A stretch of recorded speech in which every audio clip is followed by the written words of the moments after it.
So we're still checking lines here. And here's an example, and I don't know if you're going to be able to see it in the phone, but so there's a bubble. And you see it moving. Zoop. I don't know if you're, so it's good for like 15 seconds, but you watch it, and then all of a sudden it'll get enough air, vacuum built up, that it will let in a little squirt of air. So somewheres up that line, there's only 2 trees on this line, it's got a deer chew or something. So it will sit still, and then all of a sudden it'll move. So what's happening is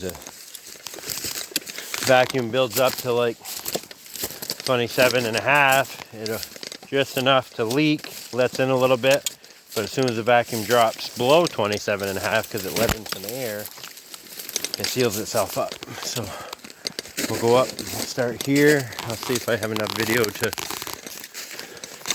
show you the leak. But the first thing we do is check the drop lines, and then the next thing we do is start pinching stuff off and trying to figure out where it's leaking.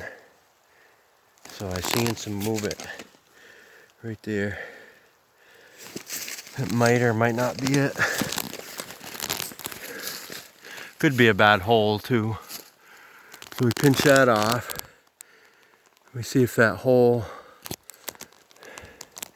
is running sap. But you can see when I see those air bubbles coming through. So that should stop. I would imagine that's where it is. So that hole is just pulling a little bit of air. So we've had a few bad spouts with cracks in them, but I don't think that's probably one. I'll check it and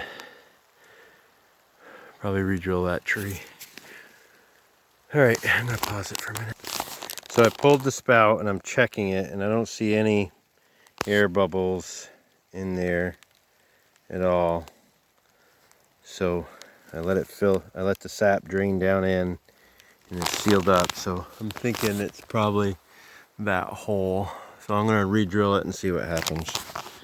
So it's not the tree is just about dead. The top looks good, but you rip this bark off, that's all dead wood right there. There might be a little bit of live wood on it right there, maybe. Not much, but I think I'm just gonna pull the spout. I was gonna tap it over here, and it's completely dead over there. So we're just gonna pull that tree off and not hassle with it anymore. So we'll just put this end drop right there, and maybe giving it a break, that tree can come back and survive. So this is what we're doing with these micro leaks, and that wasn't a major leak, and that hole is dripping. I mean, there's sap coming out of it, but that tree is pretty punky. So we're gonna give it a break, and hopefully it'll come back. Give it a few years, because the top looks pretty good. So that's what we're doing.